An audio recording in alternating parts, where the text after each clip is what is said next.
Жалобный визг раздавался по лесу. Беспомощный щенок плакал и звал на помощь. Бывший хозяин, не желающий заниматься вопросом поиска нового дома для своего нежданного пополнения, нашел самый простой и легкий способ избавиться от него, выбросил щенка подальше и забыл о нем навсегда, тем самым обрекая щенка на долгую и мучительную смерть от голода или стать легкой добычей для какого-нибудь хищника. Глупый щенок еще не понимал этого, в голове маленького существа не укладывалось, как это хозяин мог просто выкинуть его как ненужную вещь.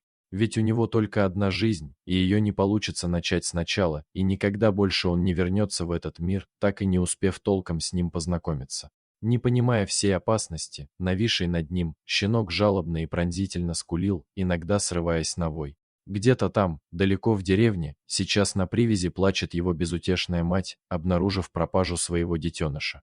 Но что человеку до этих страданий? Ведь животные, для большинства из нас, это бездумные существа, которые не способны ни мыслить, ни чувствовать. Волчица прошла уже не 1 километр в поисках пропитания для себя и своих подрастающих волчат. Пищи в лесу много, но чтобы ее добыть, нужно хорошенько постараться.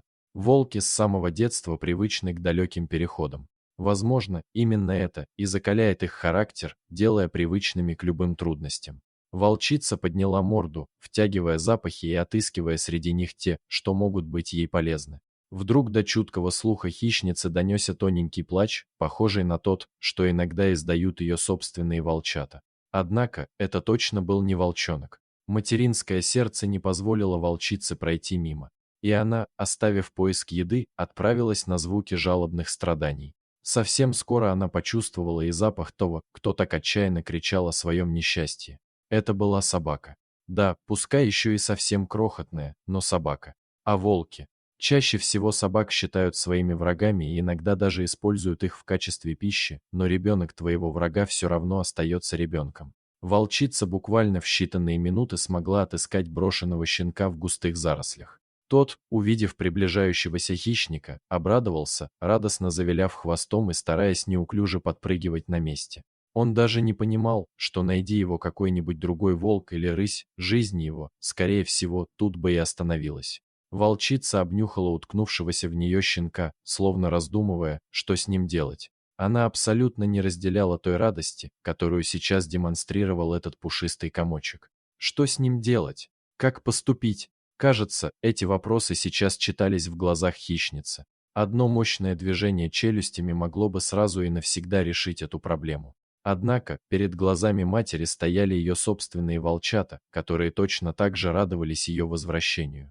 Но стая никогда не примет чужака, и это тоже было для нее предельно ясно.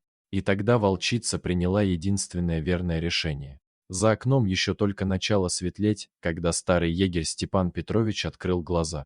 Хорошо в тайге, благодать, только здесь можно побыть наедине со своими мыслями, вспомнить прошлое и подумать о будущем. Гоняя эти тяжелые мысли, егерь вдруг услышал, как под дверью сторожки кто-то топчется. «Может быть, рысь пришла?» – подумал он, тихо поднимаясь со своей лежанки и натягивая сапоги на босую ногу. В дверь кто-то настойчиво начал скрести. «Эй, кто там? А ну не шути!» – специально громко сказал егерь, в надежде отпугнуть незваного гостя. А сам тем временем взял карабин в руки.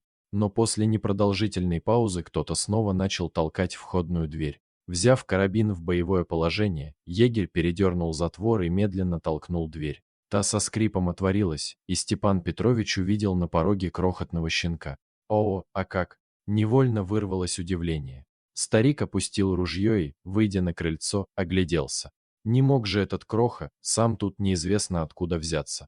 И действительно, совсем скоро Степан Петрович встретился взглядом со взрослой крупной волчицей. Она смотрела на него с другого конца опушки, словно стараясь понять, примет ли человек ее дар.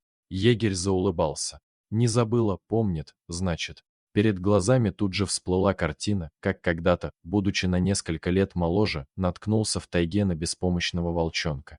Горько и надрывно. Он плакал тогда, оглашая тайгу своими страданиями. Как волчонок остался один в лесу и куда подевалась его мать, навсегда останется тайной для егеря. Но не смог он тогда пройти мимо чужого несчастья и оставить брошенного волчонка на произвол судьбы. Именно в этой сторожке и прошли его первые дни жизни.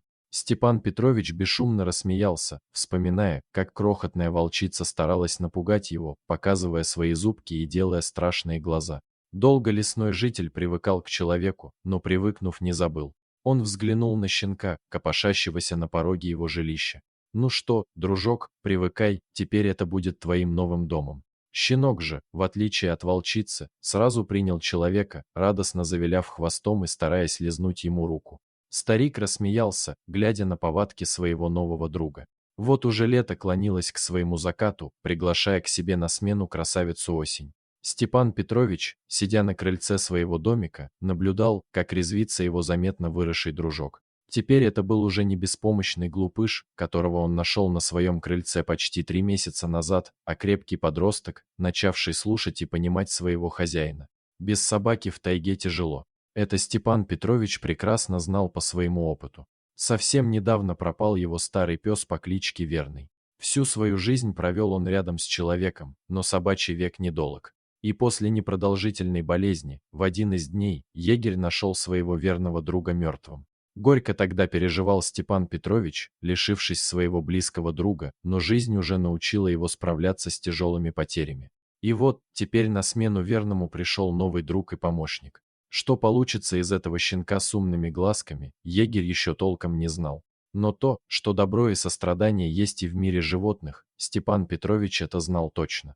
Он вспоминал и благодарил свою серую волчицу за бережно принесенный и оставленный ею этот живой подарок. Дорогие зрители, если вам понравилось это видео, то ставьте лайк и подписывайтесь на наш канал.